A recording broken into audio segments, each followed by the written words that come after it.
Red alert জারি করতে পারে, উনি অন্য কোনো দেশেও তো যেতে পারেন বা অন্য কোথাও তো যেতে পারেন।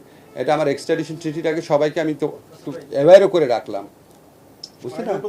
এই যে সাবেক প্রধানমন্ত্রী প্রসঙ্গে আসলো, উনি মাঝে মাঝে কল রেকর্ড ফাঁস করে, এই যে পার্সোনাল ব্যক্তিগত কল রেকর্ড ফাঁস করে যে দেশকে অস্থিতিশীল করা কিংবা বিভিন্ন ব্যক্তিকে অস্থিতিশীল করা, এই বিষয়ে কোনো প্রতিকার করা বা এই যে ব্যক্তিগত কল রেকর্ড ফাঁস করা,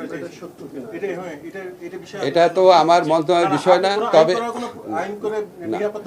না না না, আমার কথা হচ্ছে এগুলো যদি সত্যি ওনার কনভারসেশন হয়ে ওঠে, এগুলি আপনার দেশকে অস্থিতিশীল করা, তারপর হচ্ছে ষড়যন্ত্র করা, মানুষকে প্ররোচিত করা, মানুষকে উত্তেজিত করা এবং বিভ্রান্ত করার উদ্দেশ্যে করা হয়। আমি এর আগেও বলেছি যে সত্যি অনেস্টলি বলতেছি, কোনো রকম চালাকি না, কোনো সরকারের উপদেষ্টা হিসাবে না, এখন সাধারণ মানুষ হিসেবে মনে হয় আওয়ামী লীগের নেতৃবৃন্দে জিজ্ঞেস করা উচিত, আপনি আপনার বৃহত্তর পরিবারকে নিয়ে কাউকে না জানিয়ে যেভাবে পালিয়ে গেলেন, আর আমাদের যে প্রতিনিয়ত উস্কান এই বিক্ষোভ করার জন্য, উস্কানিমূলক কাজ করার জন্য, সন্ত্রাসমূলক কাজ করার জন্য, এই ব্যাপারে আপনার নিজের ব্যাখ্যা কি? উনি ওনার ভাগ্নে টাগ্নে তাদেরকে এই সরকার পতনের 2-3 দিন আগে নিরাপদে পাঠিয়ে দিয়েছিলেন কেন?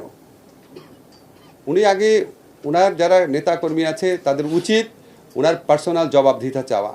আজকে আওয়ামী লীগের নেতাকর্মীদের মধ্যে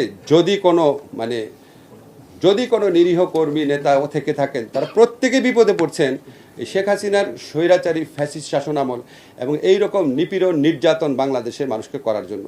তাদের উচিত শেখ হাসিনার সাথে টেলিফোন কনভারসেশন হলে অন্তত একজন যেন একটু প্রশ্নটা করে যে আপনি আমাদের কাউকে না জানায় এভাবে পালিয়ে গেলেন কেন আমাদের বিপদের মধ্যে ছেলে।